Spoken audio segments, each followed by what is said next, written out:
మచిలీపట్నంలో కోడలిపై మామ కత్తితో దాడి చేయగా తప్పించుకున్న కోళ్లు ప్రాణాలతో బయటపడ్డారు. మచిలీపట్నం పరాస్పేటకు చెందిన ఆకూరి శ్వేతకు వలందపాలెంకి చెందిన వెంకన్న అనే వ్యక్తితో కొన్నేళ్ల క్రితం వివాహం జరిగింది. కొంతకాలం సజావుగా సాగిన వీళ్ల కాపురంలో కలహాలు మొదలయ్యాయి. కొద్ది రోజులుగా భార్యాభర్తలతో పాటు రెండు కుటుంబాలు కూడా గొడవలు పడుతున్నాయి. శ్వేత నిన్న రాత్రి మెడికల్ షాప్ నుంచి ముందు కూర్చుని ఉంటే మామ సోమరాజు పదునైన కత్తితో దాడి చేశాడు. ఆ సమయంలో గస్తీలో ఉన్న ఈగిల్ టీం కానిస్టేబుల్ బాలకృష్ణమూర్తి దాడిని అడ్డుకుని మహిళ ప్రాణాలు కాపాడారు. నిందితుడిని పోలీసులకు అప్పగించారు. చిలకలపూడి పోలీస్ స్టేషన్లో హత్యాయత్నం కేసు నమోదు చేసి దర్యాప్తు చేస్తున్నారు.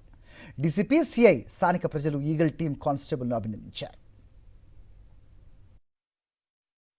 వీళ్ళ పలానా అపోలో మెడికల్ షాప్ దగ్గర డైలీ కూర్చుంటాను. అమ్మోళ్ళ పక్కనే చిన్న బిజినెస్ ఏదో చేసుకుంటా ఉంటారు అనమాట. దోశ పిండి అమ్ముకుంటా ఉంటారు. నేను కూర్చుంటే మా మామయ్య సడన్ గా వచ్చి నా మీద అటాక్ చేశారు. కలిదిండి సోమరాజు కత్తితో కొబ్బరి బొండాలు కొట్టే కత్తితో అటాక్ చేశారు.